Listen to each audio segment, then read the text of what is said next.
Hi, welcome back to the farm. My name's Roz, also known as Passioned Flower, and you'll find me here each week talking about my farming and creative life.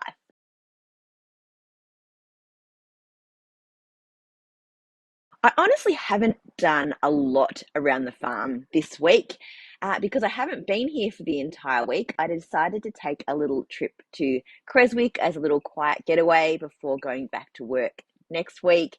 So I spent Monday, Tuesday, and half of Wednesday there, which was really lovely. It was really quiet.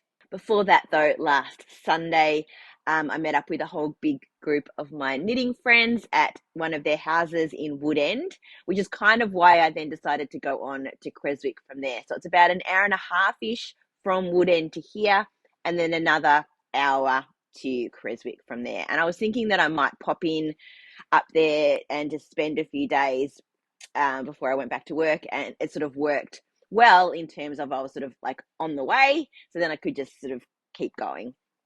So had a wonderful afternoon with my knitting group.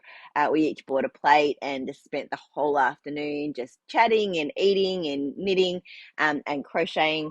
And so I really enjoyed that. It's always wonderful to share craft together. I mean, we have like a chat group that we share in all the time, but it's actually really nice to be face to face. So what did I do in Creswick? Not much at all, which was really lovely. I went for a couple of country drives, which I really enjoy. Um, Driving through some of those quaint small country towns that are sort of like used to be quite big and are now like small. They tend to have really beautiful buildings and lovely gardens. And yeah, so I did a little bit of that. And the rest of the time, I just sat and I knit and I crocheted and just enjoyed um, just that sort of quiet time to craft. I had to keep taking breaks, of course, because my hands kept getting a little bit sore after a while. So I would go for a little walk, do a little bit of cleaning or cooking or whatever. But mostly I just sat and crafted, and it was wonderful. The sheep have pretty much eaten down completely out here, the shed grass area. So I think probably this weekend I will shut that back off again and use the sprinkler out here a few times and keep them just back in their main area with their uh, water baths and the shelter and the hay bales. It will probably take a while to get any more regrowth through here because I mean we have had some really like heavy rain, but then we're having warm, hot, sunny days that just dries everything out. So it's worthwhile to just try and coax that back a little bit rather than let them completely rip everything out at the roots. I do have to do some work out here in the garden. Adam has done some whippersnippering around for me, and also we've sprayed some of the weeds out here. So when there's some not extreme UV days, and when I'm feeling a little motivated, it will be time to get back into the garden out here as well. Some of the plants that I planted in spring are doing really well. Some have been completely eaten by things or died, but some of them have survived. So I'll be looking at what those were and potentially getting some more of that to get more of the tan bark area covered in actual plants. The one farm job that I did this week was with Adam. We have started to move all of the hay bales out of the paddock to one stack. We are arranging for a lot of it to be sold, so we need to have it all in one spot so it's easy for a truck to come and pick it up. And he had figured out that we're able to get one bale on the back of the Hilux and two bales on to the trailer, and then he can carry one with the tractor forks. So we go out into the paddock.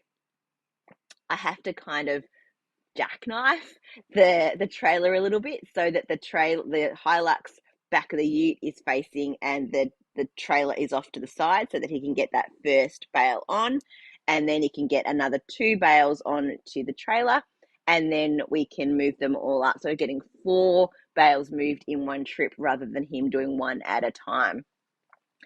So yeah, that has been quite productive, and we'll probably be doing a bit more of that in the next few weeks to try and clear most of the bales out of the paddock.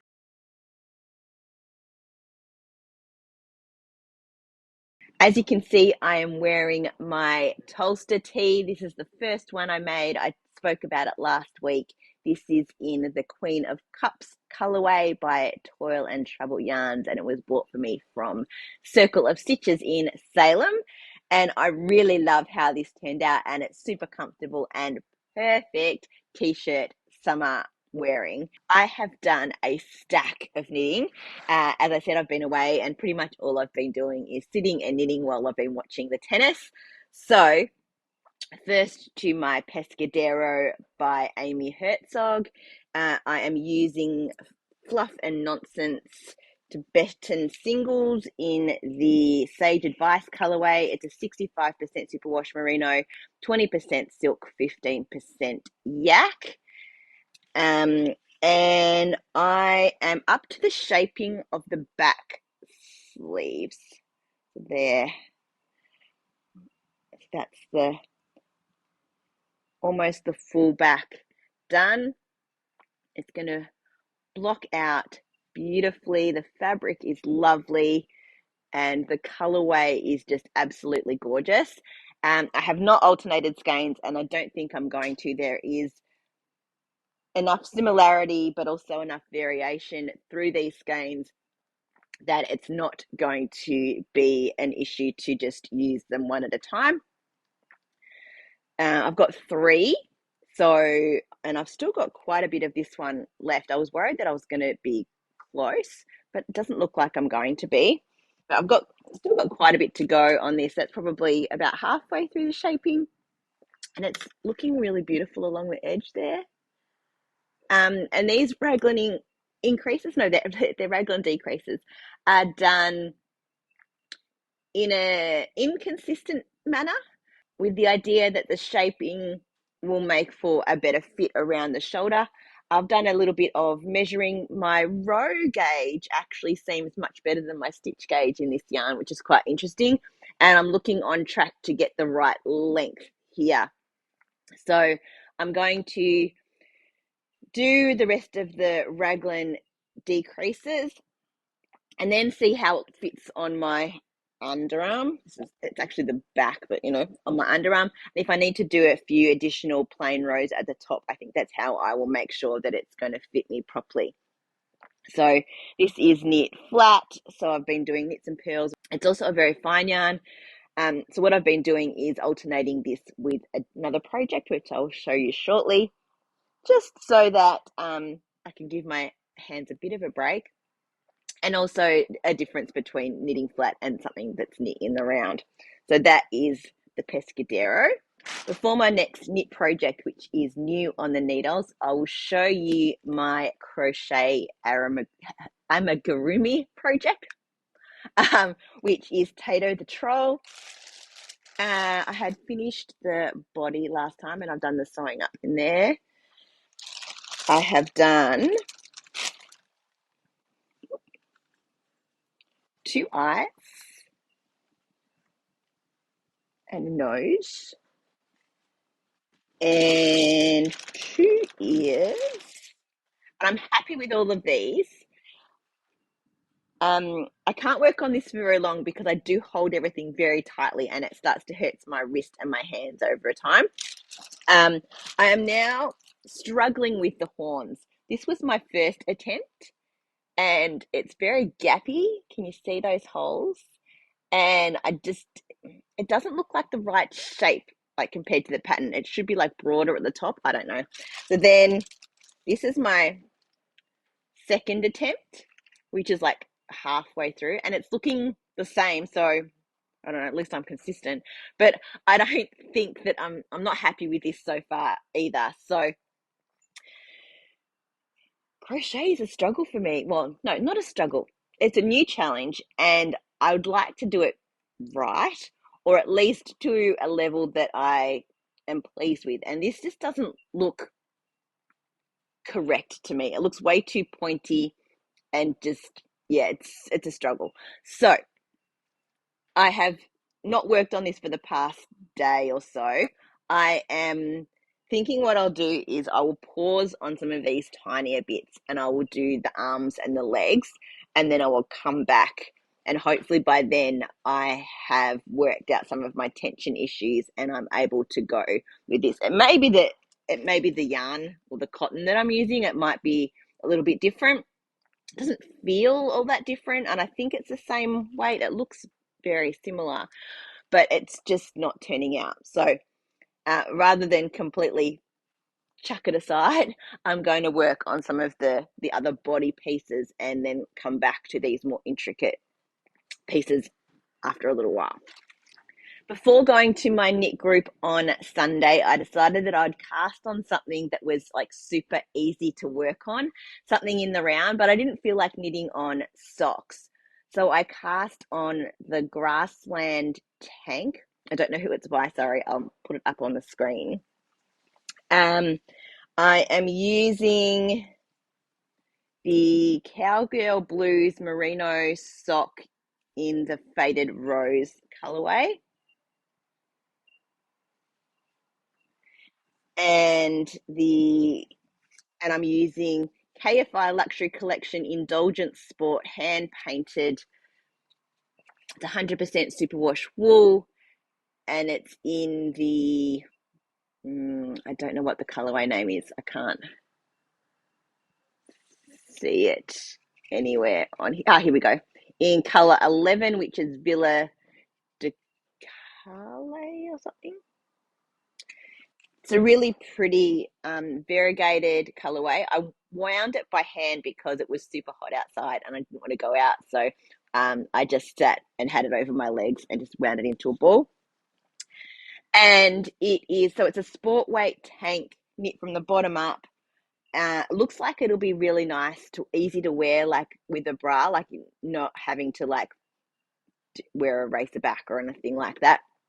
So I've done quite a lot. I'm loving how the variegation's turning out. It's splotchy enough that it's not sort of like, it's not too regular, the pattern. And I think with this pink up around the neck again, it'll just like frame it really nicely. I didn't do quite as much ribbing as the pattern called for, so I wasn't sure that I would have enough if I went too long here, because I want to make sure, because it's sort of like around the arms and around the neckband for this. So yeah, this was my just simple knit in the round project for my knit group, and also it's on size. I think I decided to do it on size 4mm needles. Where is it? Yeah, I think the pattern called for 4.5, and I thought that was going to make this way too gappy. So I've got it on 4mm needles, so a much bigger needle than my other project at the moment. So, yeah, I'm hoping that will be a nice summer top and that I'll get it finished before we get cooler weather. Next, I'm going to talk about what I'm thinking I'm going to be doing in terms of my yarn stash and projects for this year. And I've been thinking more that what I want to do is actually more like shop my stash and use Ravelry to actually match my stash, which I all now have in Ravelry. So it's all listed, the yardage, the color, the brand, all of that with a photo. So look at my stash and actually then try and find projects that I like to use for it, rather than finding a project that I like and then trying to squeeze the yarn that I have into that project, even though it might not be right, or finding brand new yarn. But just before that though, I did buy brand new yarn on the weekend. I went to Spotlight because my sister wants me to knit something similar to this for her, which is something that we saw on Instagram. And so we had been talking about the yarn that she might like me to use, and I've thought about a pattern because there is no pattern for it. So I'm going to be using the True Stripes pattern from the 52 Weeks of Easy Knits book, and I just won't decrease the sleeves and I'll keep them bell. And by knitting it in pieces, I should hopefully be able to get a sense of striping from this yarn without having to actually do stripes, and I can just knit. So This is an acrylic. I bought it from Spotlight. It is the Motivera Valley 8 ply in the color Latrobe. That's what it, I think so. It's really pretty. It's like orange and brown and pink and yellow, a little bit of white, and it's sort of like variegated through. Like there's two strands of the color all the way, but there are more distinct sections of each. So it should stripe. I bought 5 of these, and then I have bought this McLeod, which is Motivera. This is a 80% acrylic, 20% wool, and it is in ruby to do the ribbing around the neck and the ribbing around the body. And then, woohoo! 100% polyester Otis faux fur. 2 balls of this in the, I'm assuming it's just white, Whisper White it's called. So I've been thinking about buying this for a while. We talked about it. She was happy for it to not be wool. It's going to be mostly worn like inside, so it doesn't need to be heavy or too warming. But she wanted like this fun look with the faux fur and everything. So since I was in Spotlight, I thought I would pick up this combo, which I really love, and I'm excited to see how it turns out.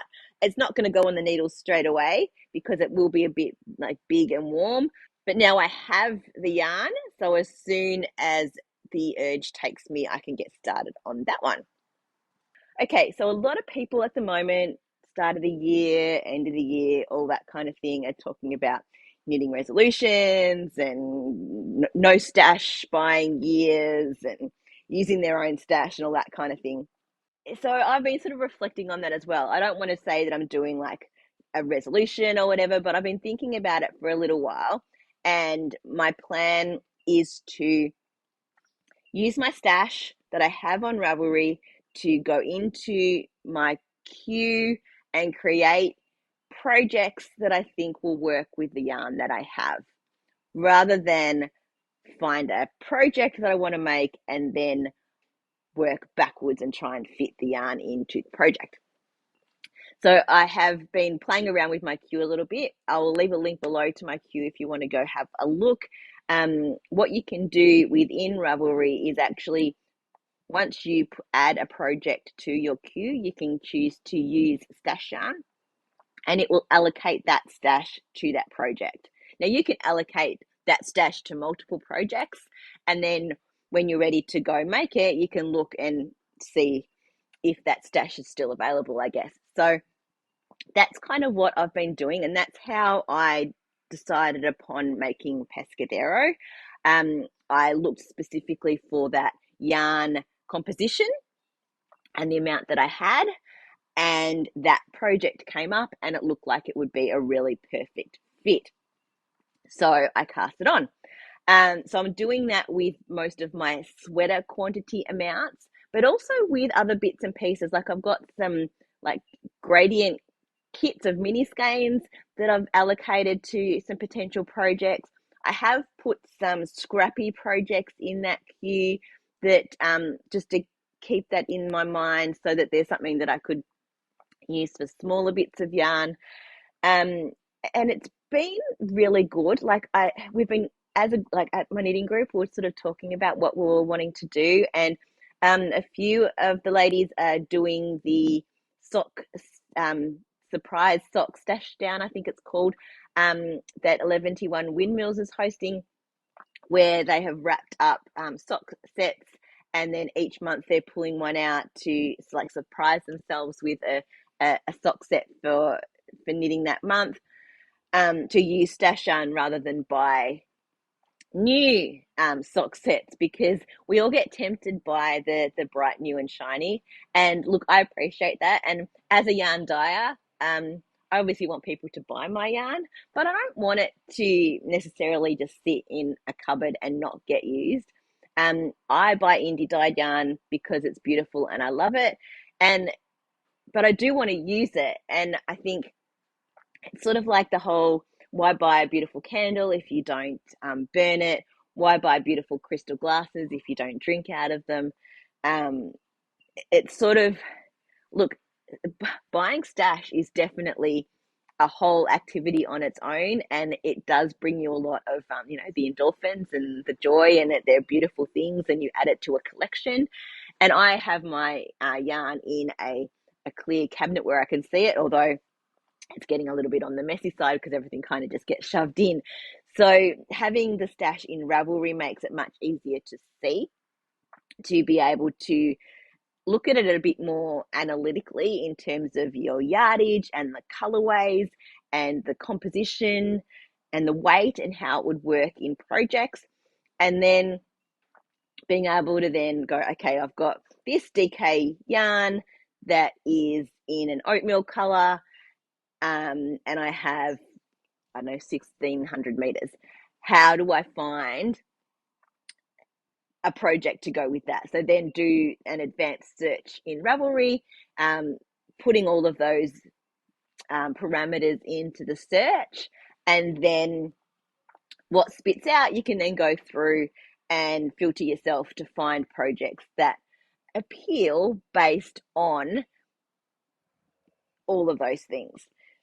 Now I know like my tastes change and what I want to knit changes, but it is good to sort of start thinking that way. And so I've done that with a few of the yarns that I have in my stash now. And as I'm looking to do new projects and as the seasons change, I'm assuming that my taste will change. I'm not going to lock myself into saying, well, I said I was going to knit this thing with this yarn, so I have to do it, because it should be joyful and I want to make it things that I really want to make. So I'm just keeping it as an ideas board, I guess, and as sort of like the inspiration and the motivation of what's going to be next. And when I'm kind of not feeling like knitting, if I need a break from my hands, that's what I'm doing in Ravelry to sort of keep those creative juices flowing in a different way. So I've allocated out a few things, and it's kind of exciting to have that. And I would like to reduce my stash. By no means do I have a huge amount, and I don't have a lot of sweater quantities, but I would like to use those sweater quantities. And then I should have, and I do have a lot of single skeins of sock yarn, which obviously can become socks. But if they're a bit more special, something like this, I now have this pattern that I can modify in terms of how much yarn I use in different sections to try and use some of that more special stash. So I wouldn't say that my queue is 100% like locked in and perfect at the moment. I have deleted out a few things that I had sort of popped in there that should probably have been in my favorites instead. So I've done that. There are a few things lingering in there that probably need to be either popped at the bottom or have yarn allocated to it, or maybe even put into a favorites bundle and completely moved on off that list. My favorites is huge. So I kind of go, I look in my favorites first and in the patterns that I own first. And then I start to look at everything else that's available for purchase as well. So that's kind of where I'm at with my knitting and plans. And so that's not really any solid resolutions. I think my works in progress that are sitting in bags is pretty much the same as what it was in the middle of the year or middle of last year, 2024, when I did my, went through my whips last. They have sat there, and that's okay. I have really no motivation to work on any of those things right now, but I don't want to rip any of them out. So they're just going to sit, and at some point they may come back into the rotation, or I might just continue to cast on new things. Obviously, I've had a lot more time to craft in the past, goodness, 5 weeks of my holiday. It's been a long holiday. I think I'm ready to go back to work, but I'm not ready really to give up that amount of crafting time. So I know that that's going to decrease, but I've found that the way that I've been switching between the thinner project and the crochet and now the thicker project has helped me to actually get more done on all of them. I'm not sure that that makes a lot of sense, but strangely, I think it has. So we'll see how the next few weeks go once I'm back into office work. Um, I think my crafting will go down. That's okay. Still plenty to share, and I'd love to hear what your thoughts are in terms of your knitting plans for 2025, and just in general, like how you approach the new year or how you are thinking about using your stash. Um, I I did used to purchase a lot more with things in mind, and then I kind of went off on a little bit of a just buy all the pretty things, or oh, I'll buy a sweater quantity, not knowing what I was going to make. So it's just kind of sat there. So now I do want to have that bit more purpose in my um, thoughts of crafting. And then if I desperately want to make something that I don't have the yarn for, then I can, go out and purchase that for that specific project, with the thoughts that it'll be cast on reasonably soon and worked on. It's good in theory, right? And it might happen, it might not. There are no knitting police, so no one's going to hold me to this, and I'm not going to hold myself to this because I've always said that it's really the love and the joy and the just yeah, the love and the joy that I get out of the knitting. And if it becomes full of rules and systems and all of that, then I think I would be taking the joy out of my hobby, and I 100% don't want that to happen. It doesn't need to have rules, but it is nice to kind of give your brain some guidelines so that you don't get too distracted by all of the pretty things.